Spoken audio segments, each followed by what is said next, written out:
Hello mga kol, welcome back na naman dito sa ating YouTube channel. For today's video mga kol, pakita natin yung ating 4x4 manual na D17V off-road setup. So check natin mga kol, tapusin natin yung video para malaman natin kung magkano ang ganito. So check natin. Ayan. Yung kulay ng ating unit mga kol is Raptor Gray. H4 halogen yung ilaw natin dito. Park light T10 din, ito yung signal light natin. Wala na siyang fender light kasi yung design ng kanyang headlight is meron na siyang pa-curve dito na mas visible sa gilid. Dito makita natin, naglagay tayo ng Suzuki emblem.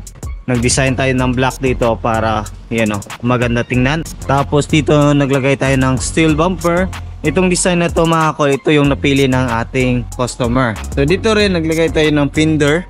Yan makita natin para hindi siya maputik or putikin yung body. Dito naglagay tayo ng 13 inches na mud terrain tire. So brand new mags and brand new tire mga kol. Then fully undercoat yung unit natin. So ordinary lang yung side mirror natin. Kompleto tayo sa rim visor. Ayan. Then yung poste is kinulayan natin ng color black para pagtitingnan sa malayan parang buong salamin siya. Yan. So lifted. So mataas na yung kanyang ground clearance. Then makita natin dito.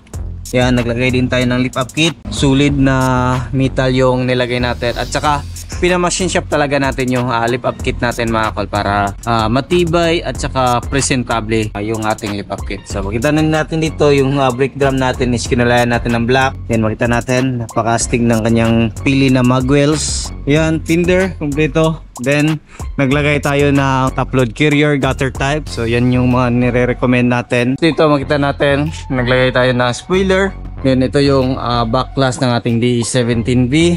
Yan, kompleto tayo sa wiper, windshield washer or back glass washer. Then yung ating third light, Suzuki emblem din yung susian dito. Then stipboard, yan yung stipboard natin. Then naglagay din tayo ng plate holder para hindi mabend yung plaka natin. Tapos dito makita natin yung ating dashcam camera, din yung sa stereo natin na camera. Then naglagay tayo ng mga backing sensor. Yan, apat yan na backing sensor. Ito yung taillight ng ating DE17V. So check natin dito. Yan. Dito makita natin brand new yung mating natin dito mga kol. At saka naglagay tayo ng third set. Yan, magkabilaan. Then yung ceiling natin is bago. So street set, yung kaganahan nito sa mga street set mga kol is level siya pag pinold natin. So pakita natin dito. Yan, ito yung upuan natin. Pwede natin yan i-fold. Hilahin natin dito. Tapos tulak natin to. Ayan. Tulak natin. Tapos hilahin natin to. Yan. Oh, ganyan kaganda yung upuan natin mga kol. Yan oh.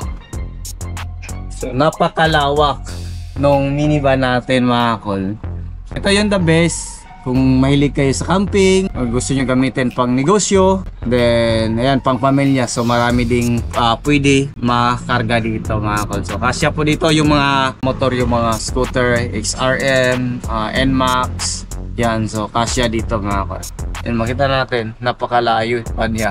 Yan, kumpleto tayo sa seatbelt. So lahat ng minivan natin is nilagyan talaga natin ng seatbelt sa likuran. Kasi kadalasan mga kol, sa mga ganitong minivan, sa surplus na minivan, is walang seatbelt yung likuran. Kasi kinakat ng supplier, or doon pa lang sa Japan, kinakat na yung harapan.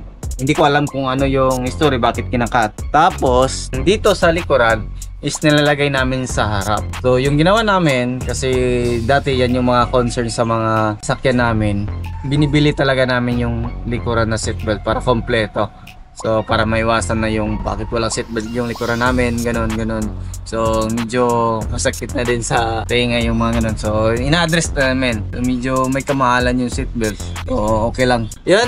So continue tayo. Dito nagpalagay yung client natin ng extra mini fan. Pero kahit walang mini fan mga kol, malamig yung aircon lalo na pag mga D17V variant. So depende na yan din sa satisfaction ng sasakay dito.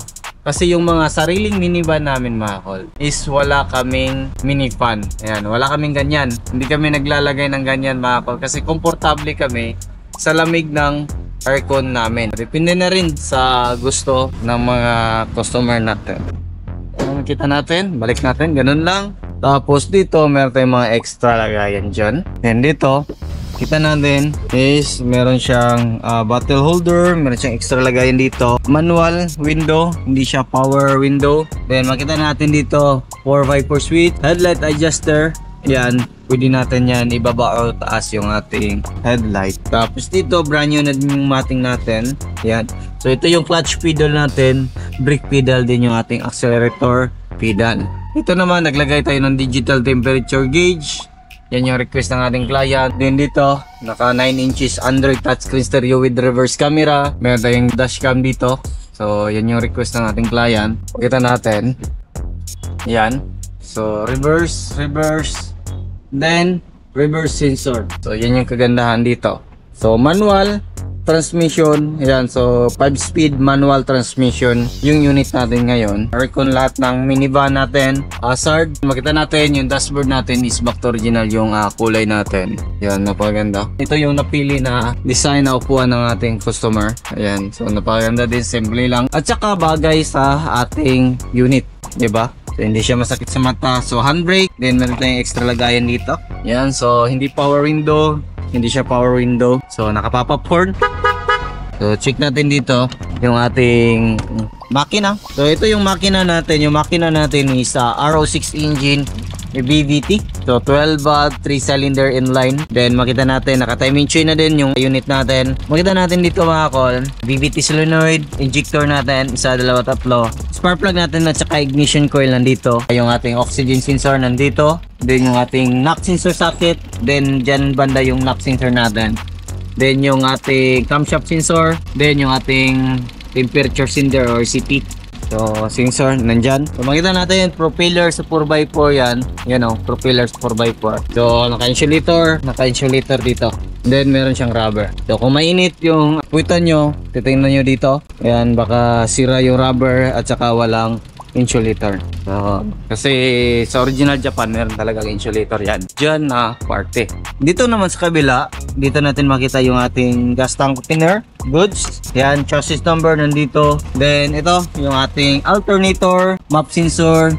Then yung ating throttle body, full electronic. Then makita natin dito yung ating engine oil. Ayan, so bagong change oil. Napakaganda pa ng makina. So makita natin sa ating stick or gauge stick is walang oil sludge. Ayan, aircon compressor, air filter housing, din yung ating main fuse box. Then dito naman yung ating ECU. So yan, napakaganda ng andar. Tapos dito yung ating hood opener.